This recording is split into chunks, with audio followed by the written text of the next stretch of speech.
LAN, as we have 2 of those on the docket, Owen. We do.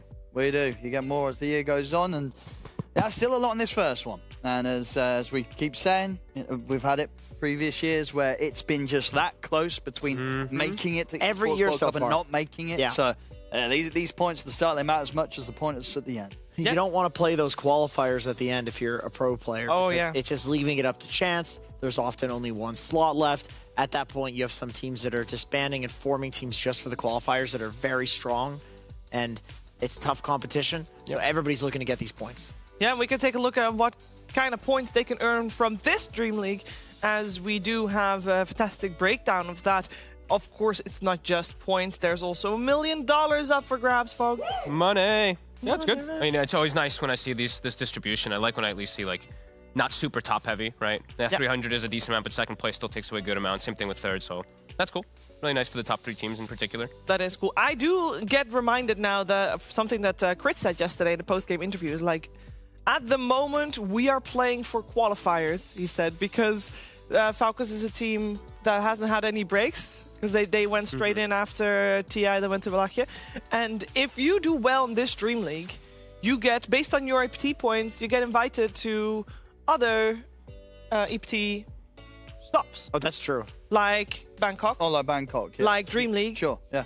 So if you get good points here, you do to not have to play qualifiers in a week or 2. That's true. That's Or big. It's not just for EWC. It's for every tournament, which also leads into EWC. So Yes. kind of a snowball effect there. 3 different things really to play is. for, kind of, in a way. Yeah. Yeah, they're playing for some free time, actually. That's a good It's the motivator. biggest one, probably. Yeah. Let's see how the teams are doing. So we're almost at the halfway point. We have had 2 days. One of those days was a half day, though. So all the teams have played 3 series so far. Group A, looking hot for Paravision, actually, Jenkins. Doing good. Yeah, they're looking pretty good. We were watching yesterday, and I said that the only team that can pick Razor is Team Falcons. And then I did forget who the carry player of Paravision is. He's also a Razor player. Yeah. Crystallis, not to be confused with Crystallize. Yep. He's on Fortnite Man's squad, Correct. which is we'll go ahead and take a look at that. Yeah, we can get a look at that. It's not been going How's he too doing? well for Fortnite, man. How's our boy? He's struggling. He's on the struggle bus. Oh shit! Yeah. Oh, that's not good. No. Yeah. Heroic. Yeah, they're all. I think Heroic is my biggest surprise in the bad way. Yeah, no, for sure. Because they won Wallachia. They did it. Sure, it didn't have all of the tier 1 teams, but they won a grand finals against Falcons. Yeah. You expect a lot from this team.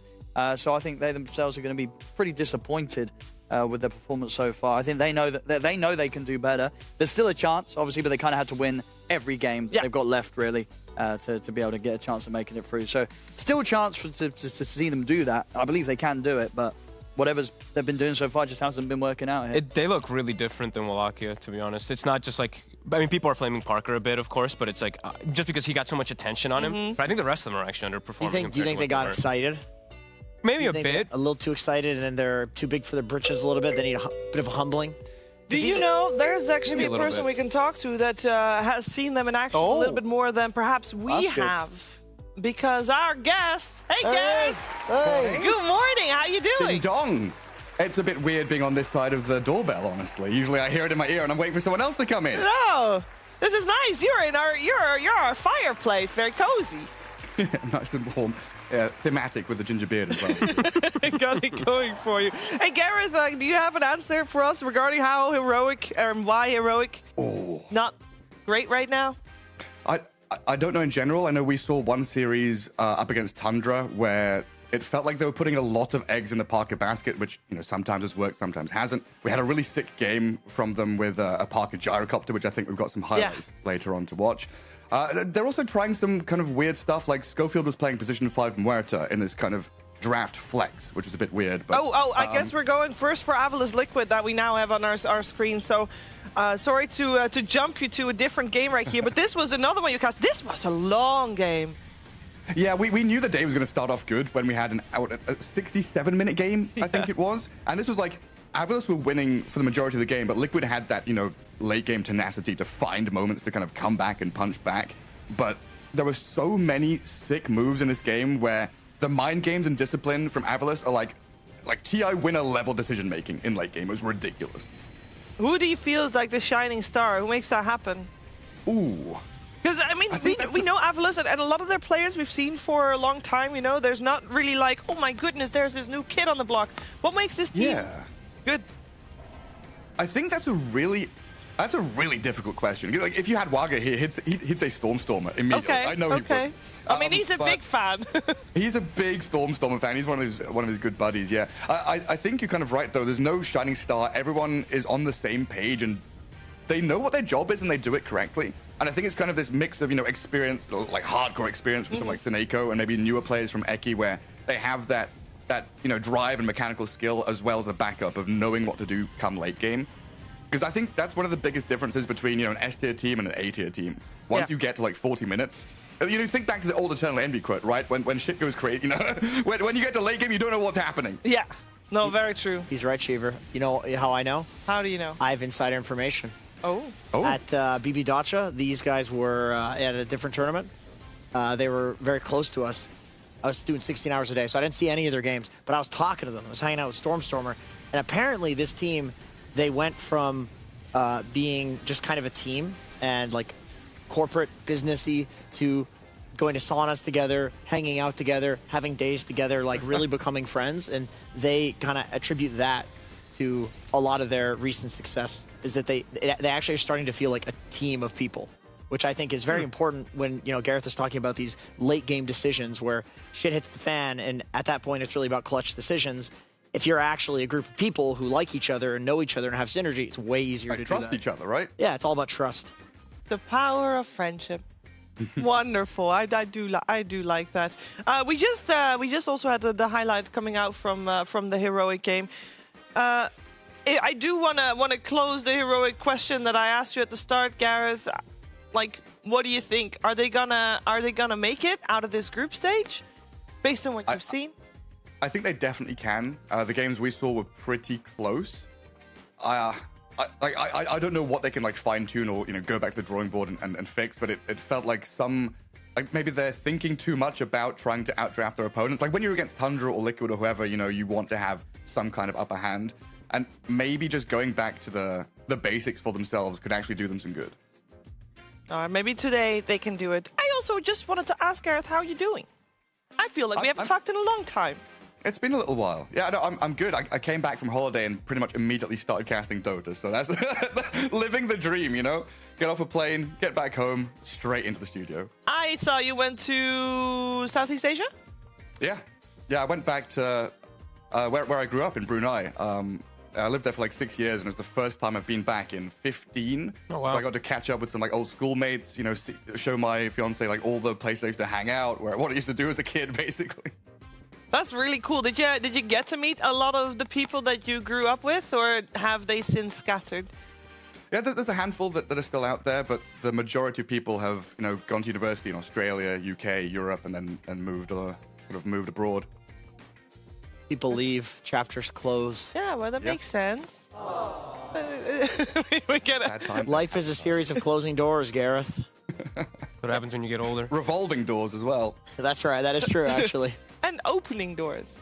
Well, revolving doors open and close. Yeah, but that's why it's a combination of all three. Yeah. Yeah, that's how that works. What do you got going today, Gareth? What's your series up? Ooh, we've got Extreme Gaming going up against Paravision as I look at my schedule and remind myself of what's going on my schedule. Yeah, but that's our first one up. I've not seen Extreme Gaming in a while, and I haven't yet cast this new Paravision squad, so I'm kind of excited. Maybe Jenkins will get that Razor come back again. Yeah. I mean, they're 5-1, which is actually so incredible. We actually have your schedule up on the screen, so you'll be fine on the Ember stream. You already mentioned Waga, that's your casting partner for this event. So Extreme Paravision and Falcons Talon. What do you think about that one? Falcons Talon. Talon is such a like coin flip team for me, because whenever I've cast them, they've either looked spectacular, world beaters, nothing's gonna stop them, or they've just kind of looked downtrodden and you kind of, you know, lose in like 20, 25 minutes. You could just say, Gareth, that's gonna be a quick series. Falcons 2-0. Yes, yeah, classic though. I'm trying to be Can never guess. He's being kind. No, I think Falcons have got it, but there's a chance for... I think Talon is one of these teams that might take a game off them. All right, well, we are going to look forward to seeing that series. Of course, good luck in your first series, first of all, with Paravision and Extreme. Thank you for coming on. This is really nice. I like having people in the fireplace. Yeah. So thank you for that, and have a good day. You, Gary. Have a good day, everyone. Bye, Gary. Thank you. That's nice. I like Gareth. He's a good man. He is. It's nice. Also, I feel like it's a bit insensitive to put him on the Ember stream, considering he is Ginger. But don't you think that if we actively avoid putting him on the Ember stream because he's Ginger, that's worse? But he's on the fireplace. He's on the Ember stream. There's a little bit too much of a coincidence there. No, I don't think so. I think that's a very normal amount of coincidences. Okay. I think if you start thinking about not doing that because of it, that's worse. If there was a third thing, I would disagree with you. But yeah, maybe with the 2 coincidences out of 3, you're probably right. But 3, you're starting to get into those escalating odds. Yeah, that's true. Owen, how are you doing? Yeah, no, Well, you don't like Gareth very much. What? Jeez, what do you mean? You What? We didn't say a word to You him. guys were saying everything. Because they're both British. Well, I'd let the man talk. I don't want to interrupt him. I had a lot to say, and it was good stuff to say. Yeah. Okay. The camera's still on. God, that's good. All right. You obviously also have series cast, and I do want to ask you your opinion about the 2 teams that you're going to be casting. What are you thinking, Owen? BB, GG. I think I would have to go with probably BB having the upper hand. I think Gaimin's... Whilst BB had some shaky performances, I think at the moment BB's peak's a bit higher than Gaimin's from what we've seen. 1-1, baby. Let's go. I'm with you on the 1-1 train. Yeah? Yeah. Yeah. What's your reasoning? I just think drafts are going to be pretty dependent on who's going to end up winning in this one. Like, who gets like a better carry-to-carry matchup. And So they're close enough. It'll be a draft. yeah, Draft. I think it's pretty close. Yeah. Like 55-45, if anything, for me. I feel like That's pretty close. BB is in better form, but traditionally GG has had a playstyle that takes advantage of how BB plays. It is different because it's a new BB roster, but they're a bit slower. Gaimin's really fast, but it could be a 2-0 BB just because the patch does not really favor like death rolling and pushing, which is how Gaimin has won for the last 2 years. Yeah. It's just grouping up in 15 minutes with auras, and that's not really good right now. No, it is not. Let's take a look at what the schedules are of all the other streams, because obviously we did see Ember, but there's also Storm and Earth. Looking at Storm first, where you'll find MLP and Jonix Fire. Oof. We got... You don't like how You don't know No, I was looking at the first game. Sorry, guys. I saw Nouns Liquid. I was just like, oh. Sorry, Nouns. Yeah, well, are you sure? Liquid's Nick, 3-3. I know. They're Yeah. losing game. I know, but I don't know. Nouns, I don't know. He's American. He's just I can play disappointed. him. I don't hate know. They're it. just not He's playing well. he's disappointed. A lot of their games are a bit closer than I expected them to be, but I don't know. There's some really weird. They late can't game. close it out. The really weird late game stuff too. They just throw the game. They win lanes. Like, they actually win lanes. and then what? Then what goes wrong? I don't. They throw. They just somebody copy goes in and dies 3 times in a row on a snowballing Monkey King. Like, just some pub shit happens. I mean, they had a couple of these as well in like Wallachia, where they had like some crazy gold leads and they did tremendous throws. Yeah. And almost ended up losing these. Yeah, games. they do spectacular throws. They gotta yeah. fix that. Here's the Earth schedule for you, Owen. Which one stands out? I mean, it gotta be the first one, maybe. Yeah, I think everyone wants to keep tracks of how Nigma's doing. And against Avalis, what a team at the moment that's, I believe they were on the kind of the bottom side of the board right now in the group standing. So now Avalis is going to be fighting hard. But Nigma, I think Nigma should take it. This should be a series which, Nigma should be walking away with a 2-0. If they don't, then that's going to start causing some issues. And, then the question is going to be asked, what's kind of going wrong for Nigma if they don't get the 2-0 to start the day? Yeah, they did do okay against Extreme, right? Didn't they go 1-1? Yeah, no, for sure. That's what I'm saying. They should Fortnite win. Man. They should win. Fortnite Man. What? Sorry. Oh, the last one. Yeah. Yeah, he's Hey, on the main stream. man. Ooh, versus Falcon. Oh, no. Oh God. Oh, that's really mean. Oh no. We know, get Falcons Fortnite is- Man's mainstream Falcons is debut, gonna be and it's so against embarrassed Falcons. to lose. But that's indeed, if Fortnite Man This wins is the his time. series, then this is the beginning of the turnaround, right? He has lost clutches. every game so far in the groups. This is the time against Team Falcons for them to begin kind of the turnaround. But he clutches when it matters the most. Yeah. That's what he's known for. I think it's I just checked. It's also their at the moment their only game on the mainstream. So maybe they're Well one of said. the teams that when things count and when they're on the mainstream, some people get more nervous. Some people just level up. Maybe they level up. We'll see. But we can change that schedule. If he wins today, we are going to put every one of Fortnite Man's games on the mainstream. I mean, I've they just need decided. We can They do have that. to win He has all their to- games. he We has have right? the power. If he 2-0s Falcons, he deserves it. I mean, if they don't 2-0 Falcons, they're pretty much They're secured kind of out. They're just Yeah. out, right? They might pretty be. much. They'll be 0-8, well, yeah. it also depends on because they have a series before that earlier today, like the second series. that's of the true, they day might is also- already Also, they be might out. already even be out by the Yeah. time they play Falcons. But maybe then they play without pressure. I don't know. I don't know, guys. I'm It's going to be a fun one. I think that everyone's going to be able to have their eyes on I mean, that one. That's the one to watch AOI today. did say the reason he's not here is because he's afraid against Fortnite Man, and this is, finding out if he was right to be afraid.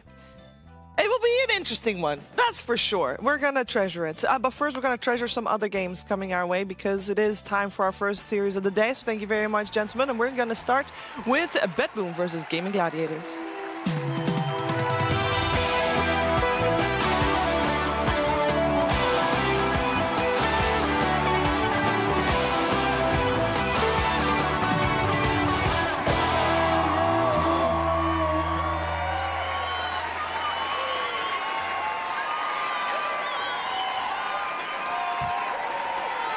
For that, we've moved ourselves to a location where we're going to talk a little bit more seriously about the teams and the Dota that's being played. And that's why we got 2 extra people here on the desk as well. Lacoste, first of all, how are you doing this morning? I'm doing good. I got 8 hours of sleep, ready for some good Ooh. Dota. Happy for Fortnite Man, also not happy for Fortnite Man that he has to play against Team Falcons later. So, yeah, we'll see what happens. We will see what happens. Hello, tech analyst Kezu. Hello, I'm doing good. Yeah? Just like Lacoste, I had good breakfast. I had my coffee. I got to see Gareth on the screen, which always did? feels great. And you guys, you're talking Fortnite Man? No, we're not. Well, he's not doing well, but he'll find a way. That's He'll what we find said. a way. Yeah. I didn't listen. Anyway, continue. Okay. Great. That's very Back to you, obvious. Shiver. No, back to you actually, because you are What are you mumbling? having something prepared You for be us. quiet. You I got do. jokes on your screen Please again? hold. No, loser. it's full prep. You good? He's fighting me this morning. Yeah, he was mumbling. He tell. called him out. But yeah, I do have something prepared Okay. because I actually do my job. Yes. So I have something about BetBoom because they're very good. I want people to see this is a new squad. They have a lot of young players with Kiyotaka being 20 years old, Pure being 20 years old, but they showed me a lot of patience. So I have a clip where basically what we need to focus on here is kind of what they respect that Liquid can do and how they play on the map to it. So we can roll the clip, and it's gonna start very simple. Pure's gonna stack his Ancients. We can see in the top right corner. Liquid are up in the game, 3k gold. He stacks the Ancients, he doesn't instantly farm it. He's currently respecting that this is a very strong timing that Liquid could use. And he has the correct read because Liquid are actually smoking. Just His- not on his side of the map. Correct. But his team on the other side of the map, they're also respecting it. They're moving Yeah. to the left. They have a sentry already placed, an observer already placed. They see this observer from Liquid, and it's important they don't let Miero kill it, because he's the most crucial hero. They let Save kill it. They move to the left, bait them in even more. The moment that they channel Epi, Kiyotaka is already here. He TP'd from mid to bottom.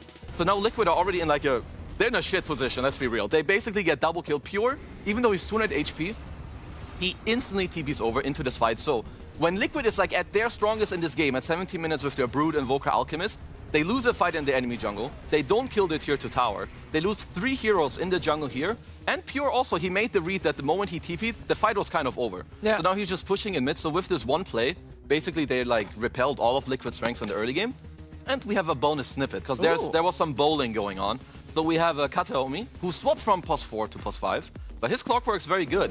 So look at these cogs. Jenkins, have you ever four-man cogged one guy with one cog? But I've been the guy in the cogs. And then here, he stands still and dodges the bramble. So this guy, showing some good stuff. If you're Pure, you just snag the free kill, you're chilling.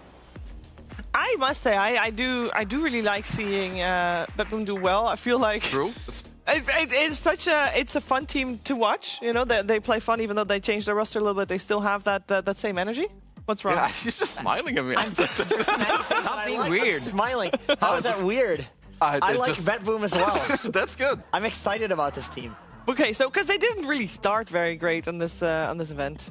Yesterday, their series against Liquid was top tier. Sure, I mean, they also were at BB Dodge. Oh, they were also there with the incident. I'll give all of these teams an excuse for like a couple of days. They did get 2-0 though by Extreme when they already had an extra night sleep. Extreme is good. This new Extreme roster. They were partying hard, so they needed 2 days to recover. 2 days. Those guys do go hard, dude. Look at these guys. You can Those tell. are some guys that go hard right Yeah, but there. they're also very young, so they should be able to bounce back very fast. That's how true. it They works. don't need no time. Just go to bed, wake up. It's like, oh, we didn't even do anything. That's, Yeah. I'm just trying to find excuses for my boys. No. We'll see how they do today, but there's definitely a team that I do feel that when they're doing well, they're doing very well, and it is cool to see the little inside communication kind of that comes out.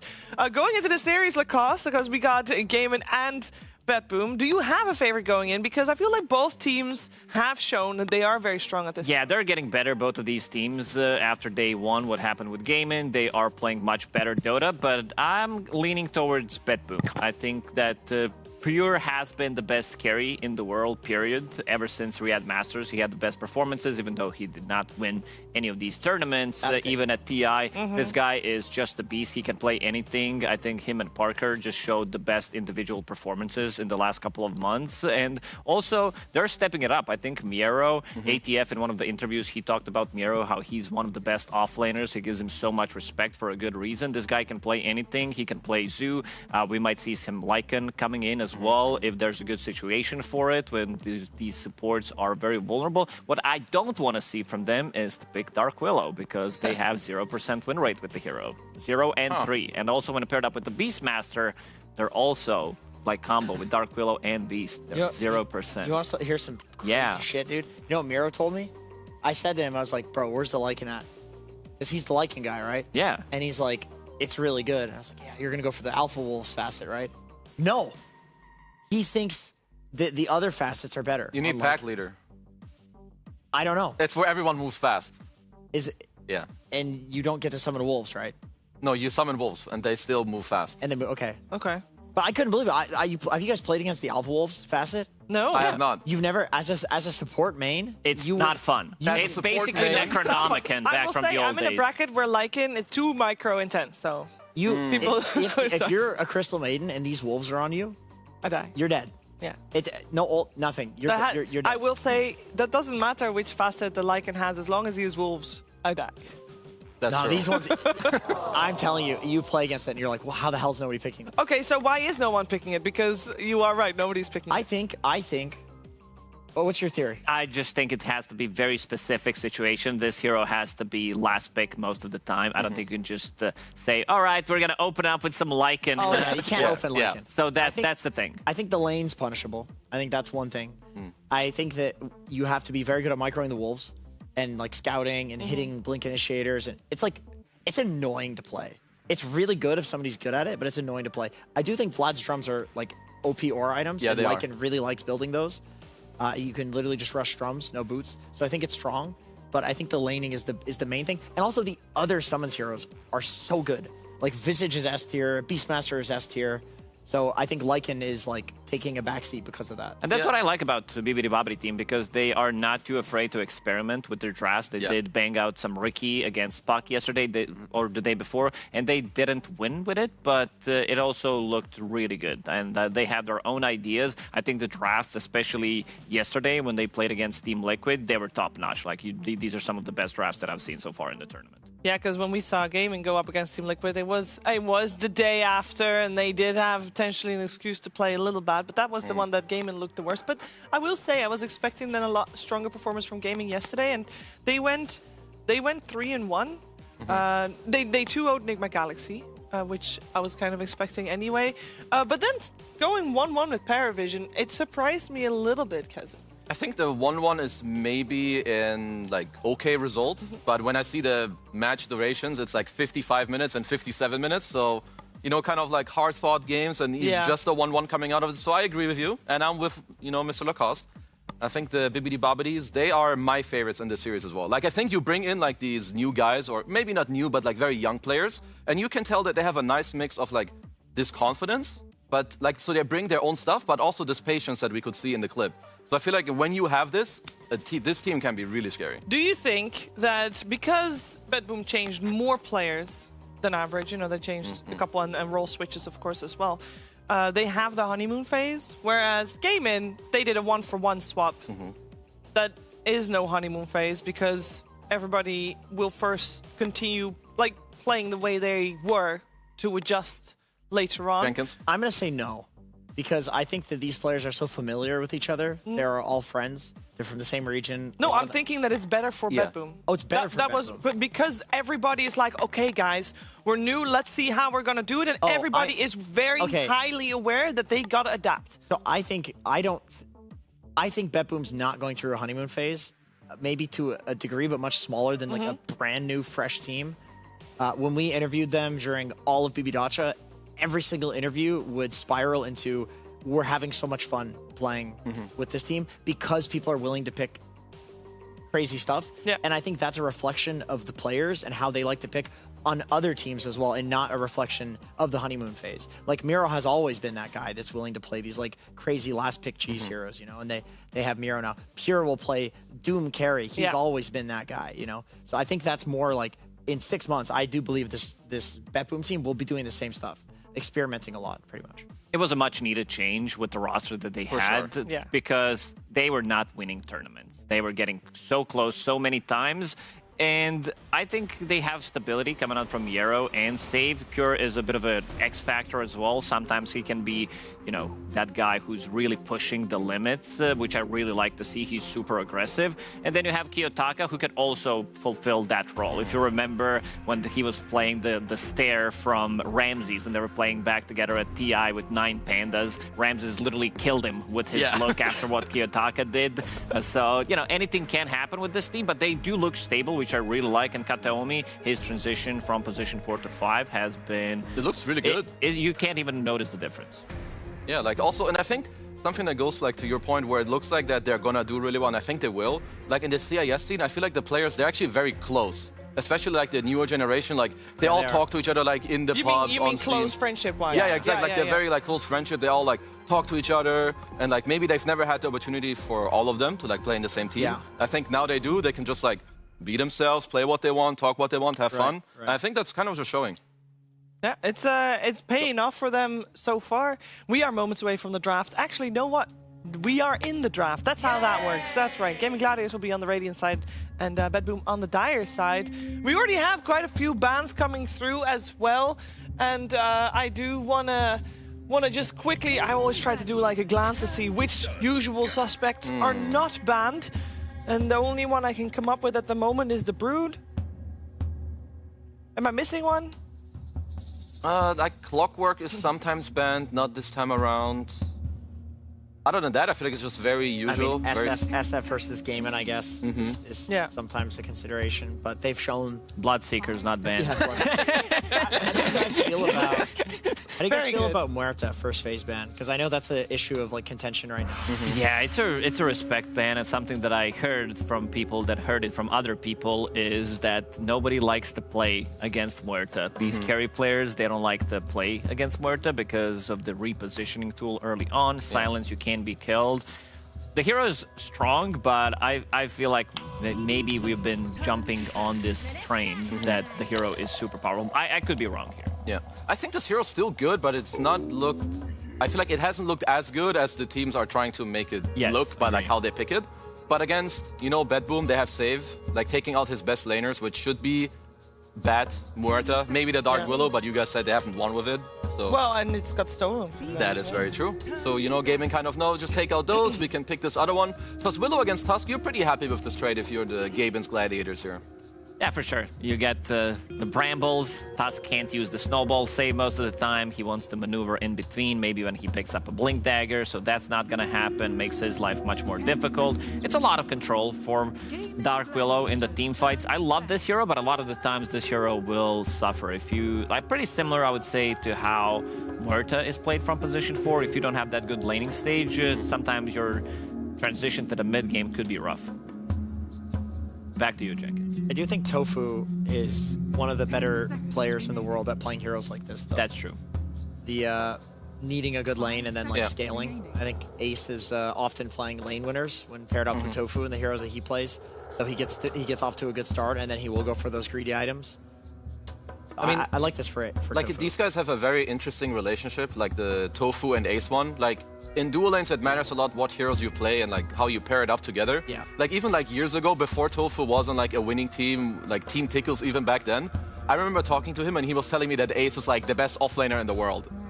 And I was like, what is this guy like smoking? You know, I didn't see it at the time, but obviously it worked. And he already had this belief like so long ago. And I think this really like goes hand in hand with how they feel towards each other, which heroes they're playing. Because like what Jenkins is saying, they're like perfect for each other with the heroes they do play. Yeah, they're perfect. And what's in his headset? With leaves.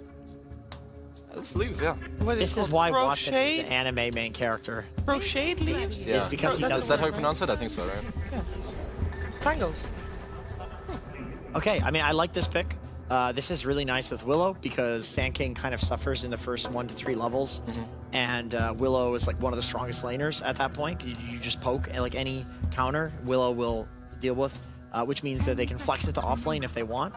Could also be a Quinn mid Sand King, just fine. Very good against Tusk. He's going to snowball a bunch of melee units in, sets up for an easy burrow strike. All of Sand King's abilities are AoE.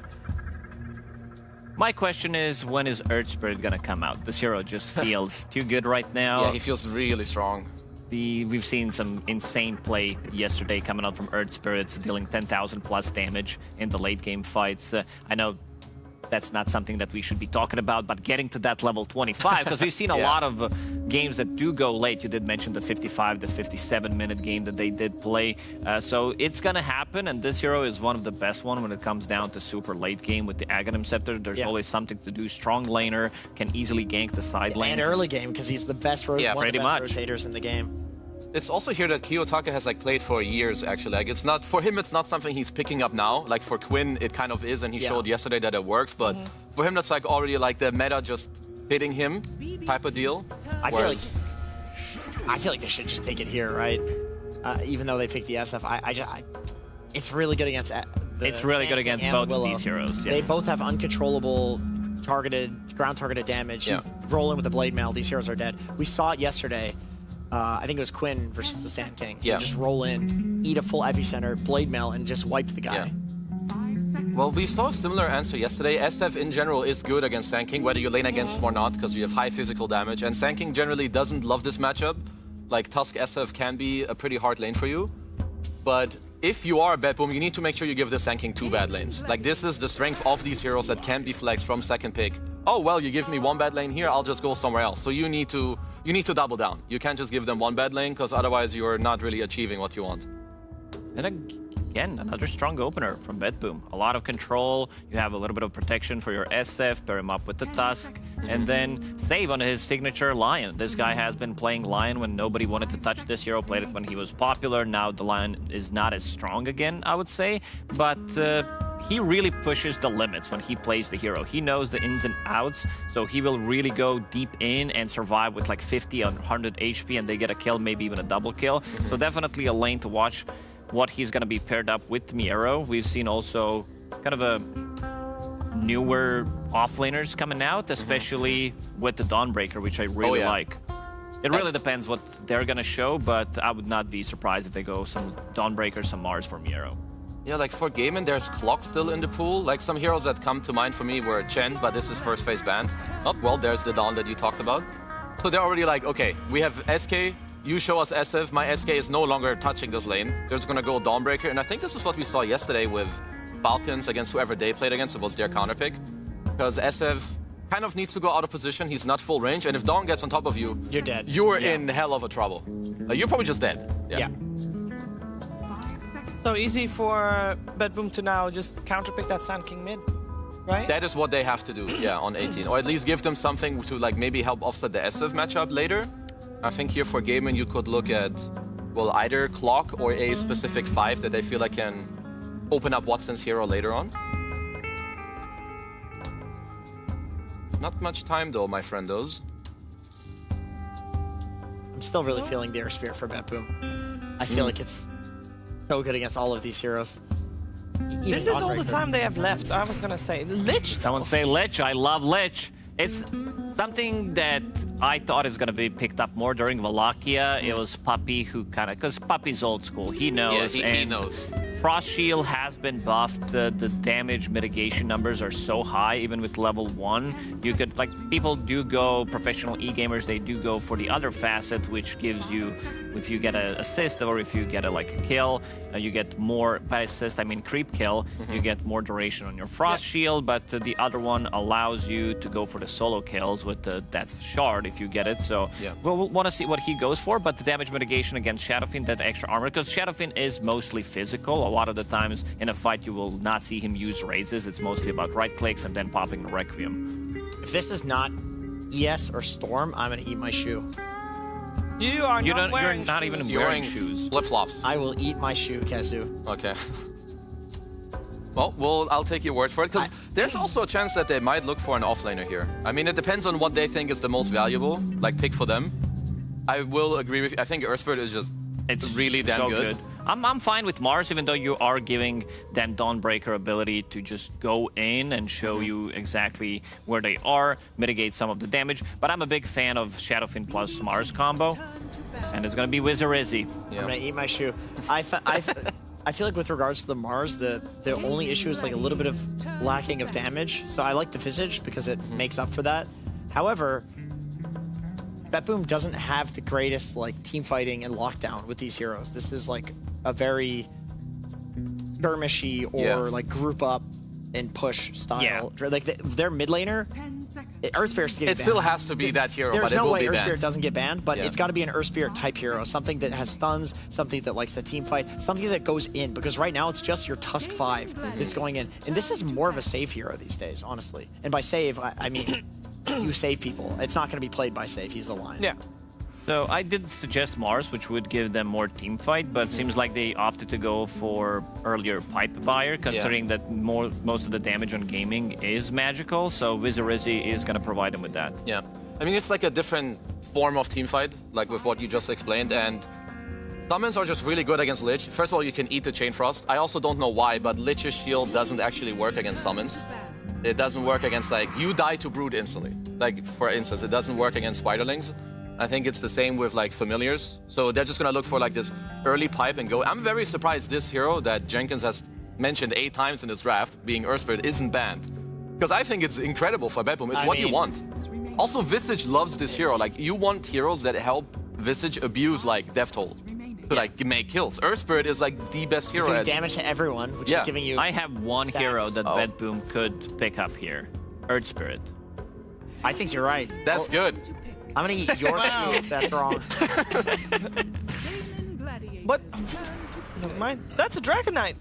That was also not on my bingo card. Do we think that this was a bait or something coming out from Gaimin? Is it an SF mid or something? It is a flex because they want to see. They could flex both of these from position 1 and position 2, and now Quinn gets to choose. It's SF mid, Magic SF mid, or what? Yeah, because the DK would do a lot better against Dawnbreaker and lane, right? Yeah, you want to have some kind of a stun. Yeah, there's physical damage, and when she gets on top of you, stunned, and you walk away. No time, range carry. They Range carry literally or have Alchemist. no bonus time left. This is Morphling coming out for Watson. Do we like this? I'd be pretty happy to see a mid SF. Oh, It is nice. mid We get a mid SF. Come on, do magic damage. It's way cooler. I think he probably will. I don't know. Was it nerfed too much? You're Should be playing fine, though. into Morphling, who has bazillion armor with Frost Shield on top of it. I think you need to go the magic route. I think you do as well. That's exciting. So I like that SF can be a flex, but I think if you force your enemy team to play mid SF, it's kind of a W for you in the sense of it's good for Gaimin. I like BetBoom's draft, but I like Gaimin's more. I feel like there's Sand King going in, there's some Lich Shield, and Dawn Ult comes down and destroys everyone. BetBoom have a lot of cool tempo that they can go for, and they love their DK carry, and they play great with it, but I like the Gabins here. I will say that I tried to stare at the screen for as long as I could. Yep. But Celery had not yet selected a facet by the time it disappeared, so I have no idea what he went for. Was he Tusk? On the list. He's Lich. On Lich. That's not even... He doesn't even have He's that hero. not the team that He has played the those. reverse Uno card in the draft and stole the him. hero. Yeah, whatever. Yeah, whatever. What are the fastest on Lich anyway? What, the one that we talked about? Either the Frostbound and the one that has the... Oh yeah, the one where it circles. Yeah, to the circle, left for a bit. wait, hold. Yeah, Or when they the die. one that expands the shield, Yeah. or rather you get longer. Wait, I thought there was one where if they die, while the Chain Frost is hitting them, it gives you more bounce. That's also on the shield one. The one facet that's does just both. extra on Yeah. the shield one. Yeah. Yeah. Just if anything dies. But people pick the one where it circles. I think People have that done was- both. People in pubs, yes, because you don't rely on your team as much. But as Lacoste had already had a whole monologue about this. I was looking. In Pro I was on Dota, Dota Pro Tracker. it's different. Thank you, Lacoste. I'm sorry, I don't find Lich interesting at all. I don't know why this hero That's fine. But Earthbird. If you Where the would hell's have... what are they thinking? My bad. Predictions, please. I think Bibbidi Bobbidi team, they have a good draw. This is going to be a very interesting game. Slight edge to Gaimin. Gaimin's got this. Lich and all. Yeah. Which team is Lich on? All right, never mind. Guys, thank you very much for your input. We're going to find out how Game 1's going to play itself out. But first, some PokeGen Pandas.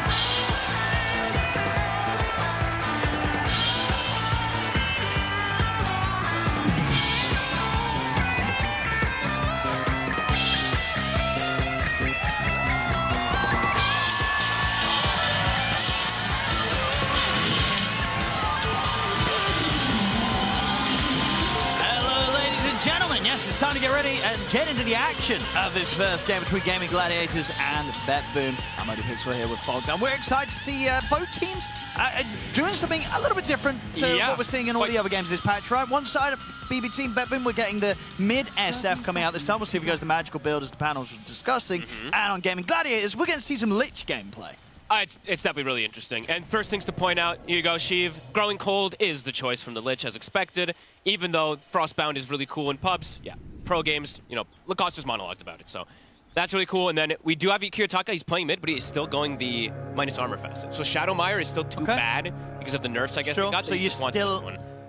So basically, you're going to end up building the same as when you're in the safe lane, or how do you sort of change the build so you're not as greedy and as farm heavy? Like, are you getting like an earlier blink or some sort of like what are you doing as the mid? I guess we'll see which build he wants to go. I think I ideally would say that he wants to do that so he can space make, but I just think this facet is way better because it also synergizes with his team amazing.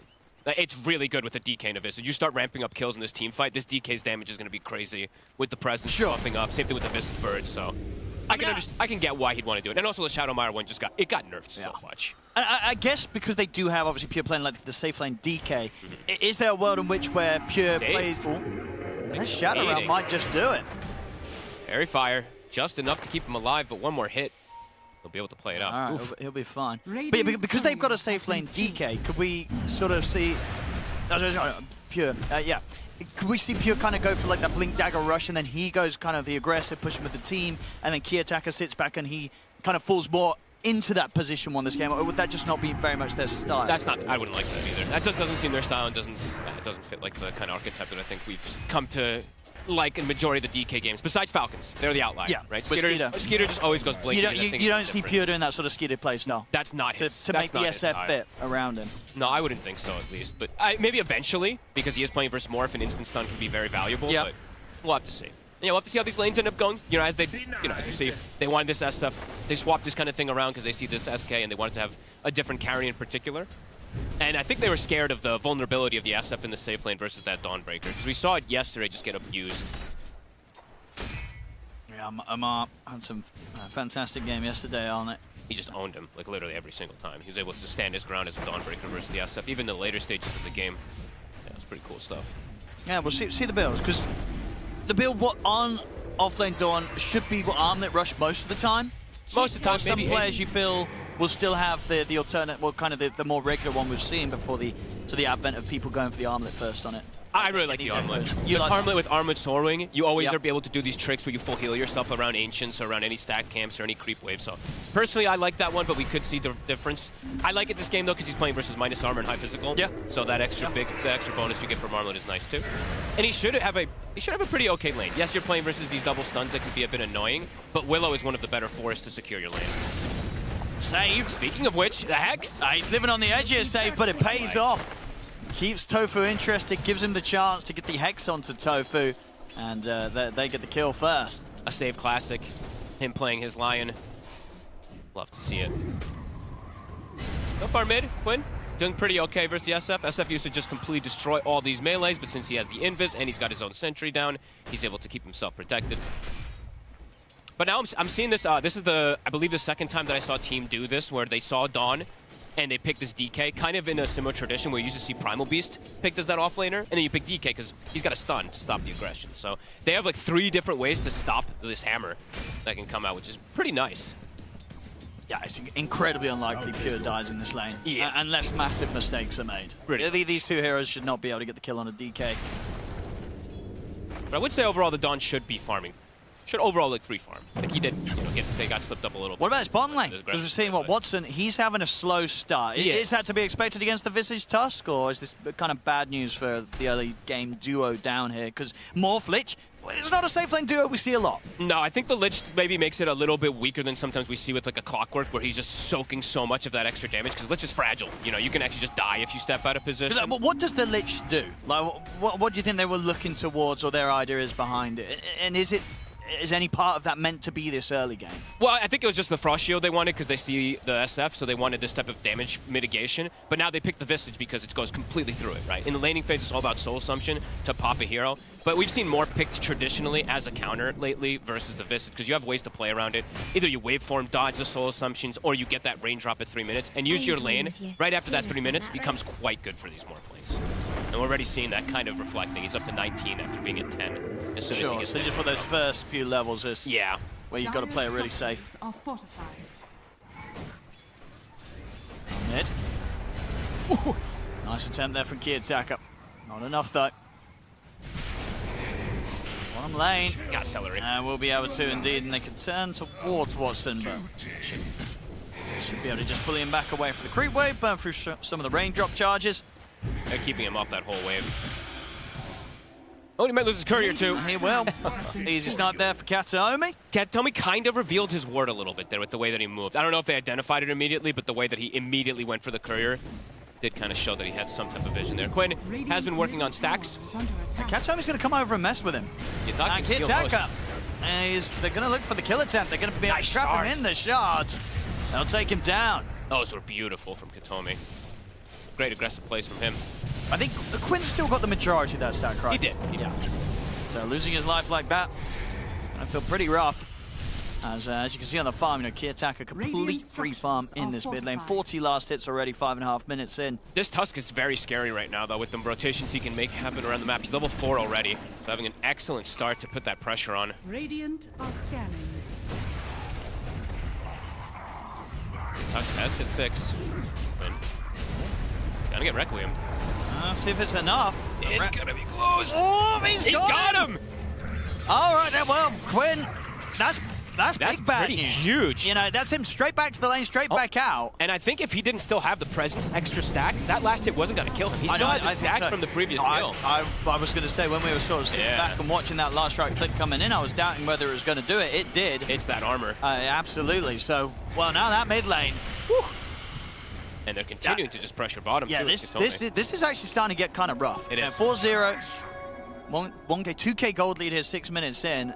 This mid lane in particular has back-to-back series of events that have very much favored Kiyotaka. And this SF's off to a great start. And he got both last hits, right? So he's at 22 souls, and now he can go Ancients because he got a regen rune immediately, back up to full. Okay. He's having a fantastic And let's see where he goes, because he's got 1,000 gold. And maybe he does just go for the right-click build if he's having such a good start. But we'll have to see. Oh, that's a bit of a different style build, too. So Tofu should be able to find save. Look at Ace's build. He's gone for the urn. Okay. So with that picked up, if you're getting like the full wand in the urn, you're probably not buying like Soul Ring and Armlet, right? No, I wouldn't think so. That is very interesting. I love. Don't get me wrong. I love Urn as an item overall, but on Dawnbreaker, that's an interesting pickup. Sure, but you would rather see it maybe being fitted into what the Dark Willow's inventory. You need it early. Like, what I'm always happy. I'm always happy to just see one. Like, at least just having one in the game early is super good. As the rotation from Save, they've got the burst. They crush him. They'll be able to turn over towards Stellar as well with the 3 of them and very easily take out another kill. I mean, well, maybe not. Okay. They've got more. There they go. They've got the vision. Soul Assumption will do it. Extra money. Visage, SF, DK, top 3 net worths. Pure, perhaps now in some trouble. He's actually quite durable. They got the burst. Ooh! He's out. Not quite.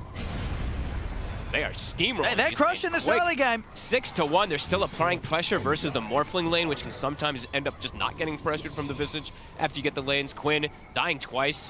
This is excellent momentum, and they're securing the runes again. So Arcane Rune, it's for Kiyotaka. Why is this early game for Gaimin Gladiators going so horribly wrong? Katomi. I mean, that rotation in the mid was fantastic. He's just breaking them. He broke that mid move where he gets the kill onto Quinn, and then they find the secondary kill because he still has presence stacks. That's pretty massive. Hot stuff.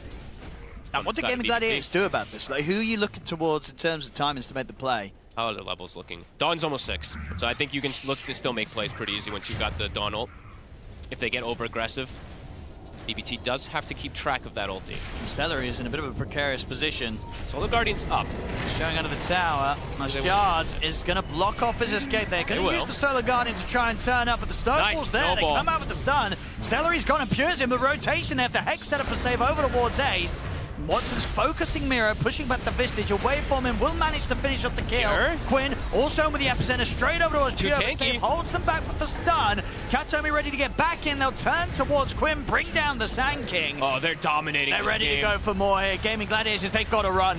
The chase is coming in from BetBoom, snowball straight over towards Tofu, punch up as well. Another They've got the stun control as well. The Familiar's coming crashing down on both Ace and Watson. Kiyotaka turns over towards Celery, underneath the tower. He's in threat again. He's going to fall once more. Triple kill for Kiyotaka. They're going to get more. One. The stun setup's there. They turn over towards Ace. It's an ultra kill for Kiyotaka. Give him all the last hits. He's getting all the souls. He's at 26.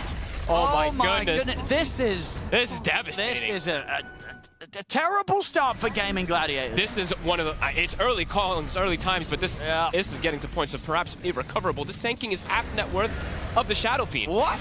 Half. You're not lying. It's half. He's 3,000 net worth.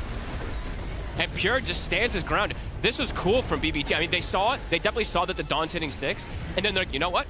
We'll just bring the numbers. We're much stronger with this weight. And that's going to be the case even more so the next time round after a team fight win like this. Kiyotaka having... I think this is his best performance I've seen so far in the early game in a long time. He is decimating everything, and he is going Spellcaster. Yeah, I like the Ashikaya. And it definitely fits really nice in this game. That's just insane. Fast tempo, fast stuns, controlling everything. Woo! Yeah, they got the smiles coming out here. As well, this has got to be feeling like a pretty nice early game to be playing if you BetBoom. They're starting to take towers so fast here too. And they know the Gaimin Gladiators, they've just got nothing right now. And Pure is very tanky. Do they have enough to bring him down? Should. And that's something. I need a lot more that the gold differences, as you say, are really skyrocketing between them. For this early especially. Quinn, does he have some stacks to go back to? He does, but man, his game is crippled completely, and they need him to have this type of better game to be a little bit tankier. There's so much damage on the side of BBT. This will be another one for Kiyotaka. Save's got the setup. Another kill. 27. 27. I actually usually don't see past 25. How high does he get? I was going to say, what is the highest you've seen? I think the highest I've seen in a pro game was like 26 or 20 something like that. Like, so having this already, 11 minutes. This is crazy. He's got the Yakayashi already. Level 11, soon to be 12. Watson 7. Quinn is only 8. Beautiful pressure they've been able to apply. Solar Guardian's at the ready, so is Chain Frost. They've got their ultis. Quinn. BBT, they're leading the charge. It's tricky to catch. Bottom tower is under attack. Burrow strike.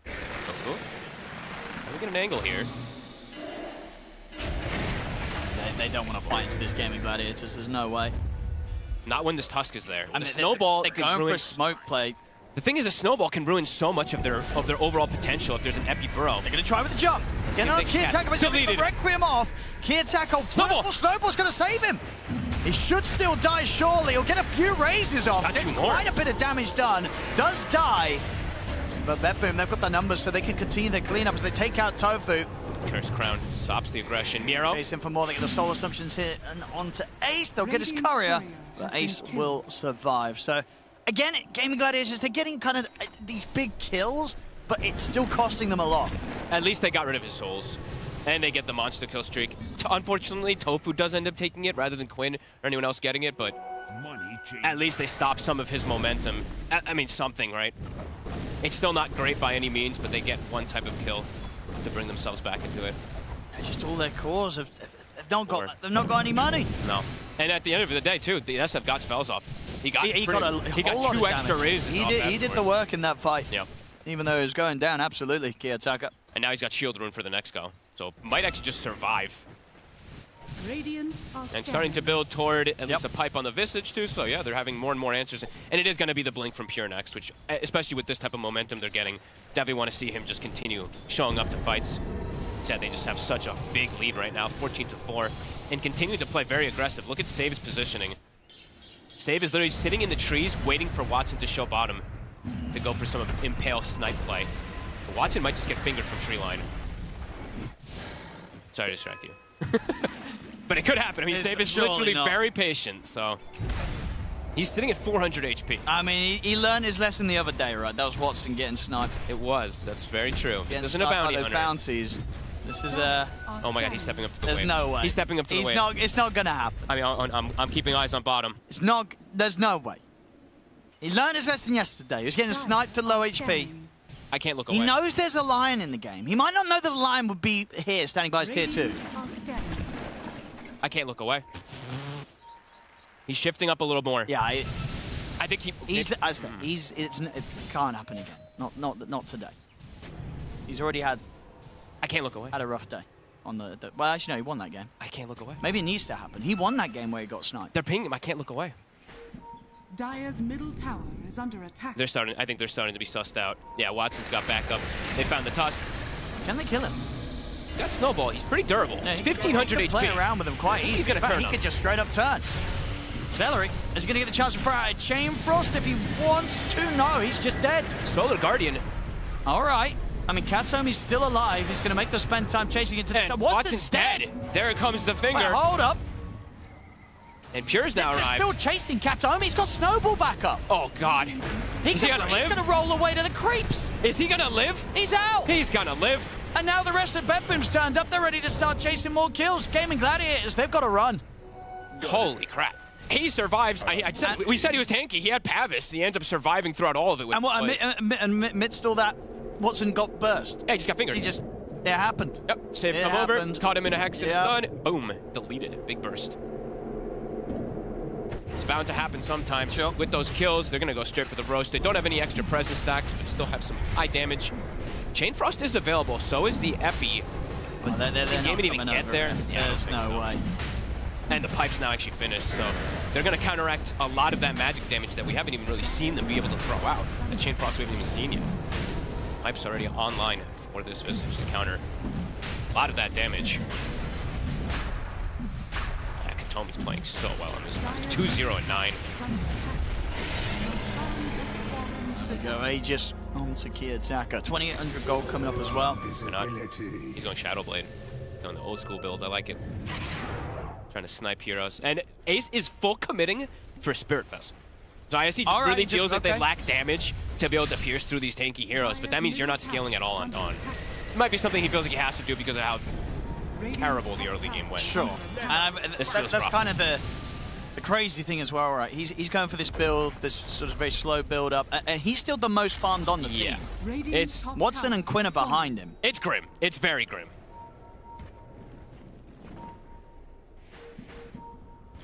Time's gonna have to be bought here for Watson, but at this deficit, so how much time do you need on a Morphling? Because they're not able to really access their Ancients either. I've been watching how BetBoom's kind of playing. They're just occupying quite a bit of the map. Quinn is having to go into the enemy Ancients to get that bit of extra farm that he desperately needs. Oh, this is what Kiyotaka, he actually changes it up. He's just going for the Axe Rush. Oh, cool. Get that nice and early in the build this game. Yep. Pulled that too.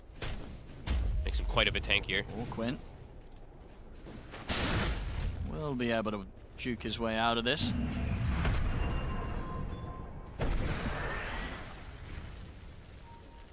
There's controlling the map. Quinn will snipe a courier as he walks away. Katomi is on the hunt. He's got a dust. He knows he's there. Can he play around with him? Radiant's middle tower is under Win. attack. Straight away with the TP. It's close.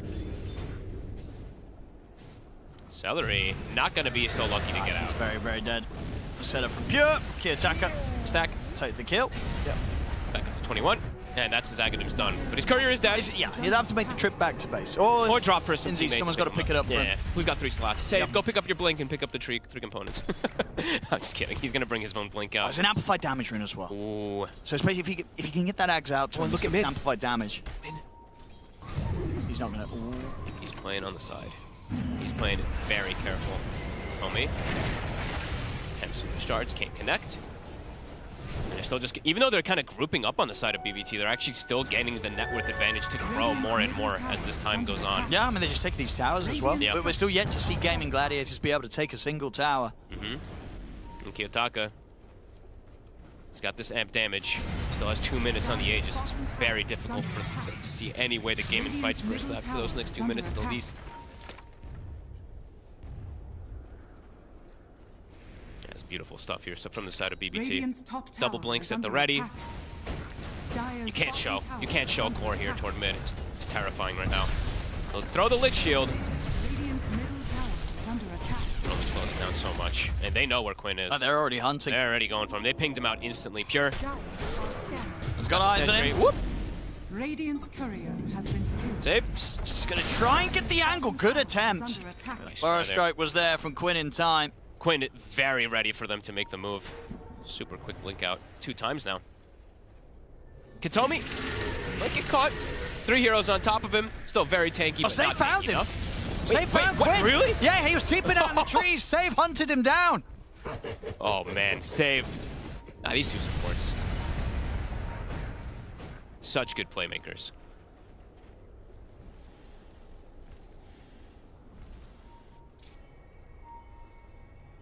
Quinn was just starting to get some small recovery, but back down he goes. Tofu.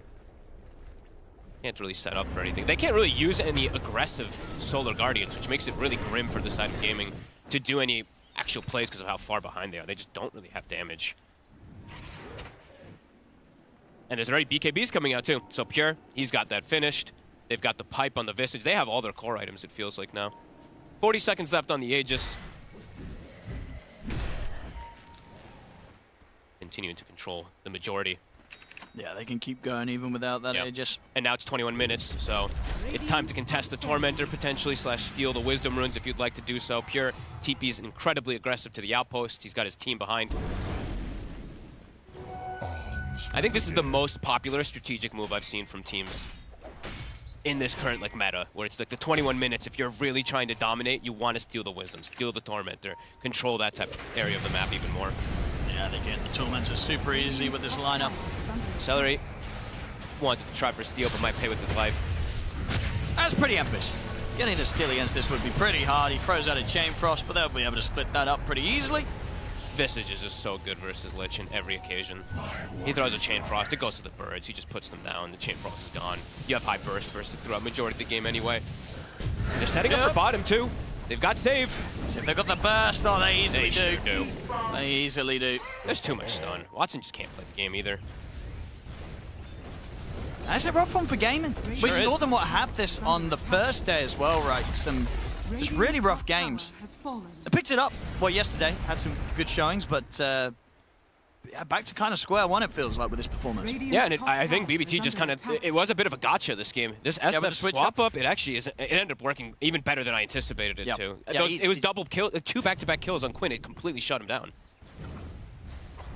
Radiant's bottom tower is under attack.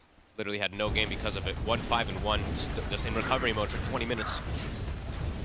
Yeah, has felt over for quite some time. Unfortunately for Gaimin. Yeah, they've got very limited ways to get outside of the base. Radiant's bottom tower The Morph has just can't fallen. even finish off. This is probably one of the slower timings you'll even see on the Manta. Oh, look at this. Morph, and they're Time gonna for a find Ace. sneaky kill. In with the setup. Scanning. Oh, 28 souls. yeah, there we go. Back up to very impressive number. Down bottom save. He's got the setup on a Quinn.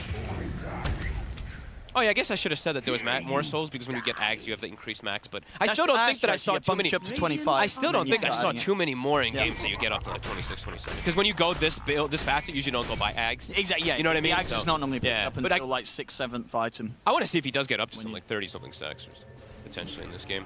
Because the Requiem starts looking pretty awesome when you get that many souls. All 3 lanes pushed in, absolute control, and nobody can get out. And anyone who shows, the line is at the ready. Now, DK's at the ready. How's he doing on his finger stacks? 4 finger stacks, not bad. 23 minutes in. Yep. That is not bad at all. Almost blends as well too for that further catch range versus that morph. And yeah, he's 12, so has hit past the annoying bump of the 140-second cooldown too.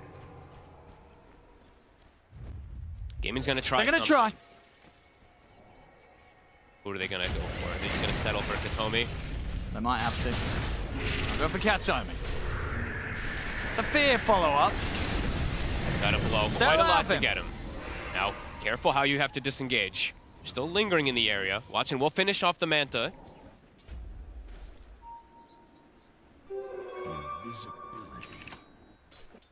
That could have been cool if they had the setup here and they had a sentry down. That could have been a play where they catch Kiyotaka off guard if he was. Yeah, I mean they've got to do something like that, right? Get some sentries down to try and set up for Kiyotaka being a bit too aggressive. Yeah, just put some sentries maybe near like these camps, these hard camps where you expect him to go for some type of Requiem play again and then catch him because he is still a little fragile if he's isolated. If he's with the team, he's not by any means, of course. And he is building toward BKB, so when he gets that, he's no longer really a good kill option for them either. Pierre up to level 18 as well, too. Incredibly durable for him. And this is just building auras and get another Torment. And getting the beautiful talents. Level 15, hit on Miro. One of my favorite talents in the game. Triple soul assumption. Even more damage in these team fights. And more money. Can't forget about that. More money. Unless they're struggling to deal with the burst. I mean, because obviously what with the builds, they don't have a pipe. No, because he had to go for, he went for Vessel in the off lane. He went for Crimson. Vessel into Crimson this game, yeah. They just have so much hybrid damage. Yeah, I mean, even you kind of want both. It's awkward because as a team you're just so far behind, right? Yeah, exactly. Whatever you get, it's not going to come at a good time now. Win. Setting up for Kiyotaka. This could be a big one. This is before his BKB. See if they've got enough damage. So the Guardian in. They bring it down low. They'll get it. Now, can they get out? The finger from Save already says no. It's a first down. Quinn. They'll lose Ace. And yeah, it's going to cost them heavily. So quick to react. Instant TPs they from get BBT. 4, actually. Tofu's also been caught here on the side by Save. Punch him. They'll let Miro take it with the soul assumption. Well, they did find him. They did do that kind of sneaky play with the sentry, but they have to use so much to bring him down. And as you say, well, next time round, a little bit more farm, he's going to have a BKB, and then they're not getting away with that. Yeah, and then he'll live. It's also like Katomi. If he's just a couple seconds faster, the potential for him even snowball saving maybe was there. Another fight. Heavily gone the way of BBT. And Roche is up. Katomi. I don't know if they scouted it, but they can look to back up for that one since that was pretty much everything expended from this side of Gaimin. And it's back to farming for this side of Gaimin. Back to hoping.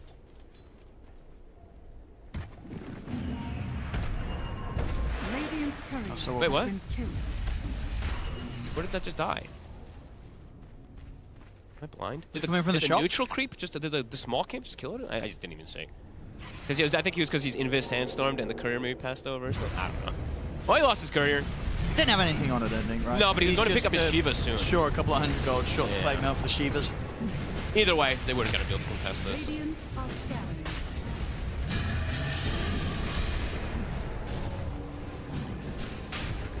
Next aura is going to be finished up too for Miro. Another beautiful one that synergizes perfectly with the SF and that DK. We'll have the AC finish soon. Oh, Celery also lost his courier. That was a plate mail of his own.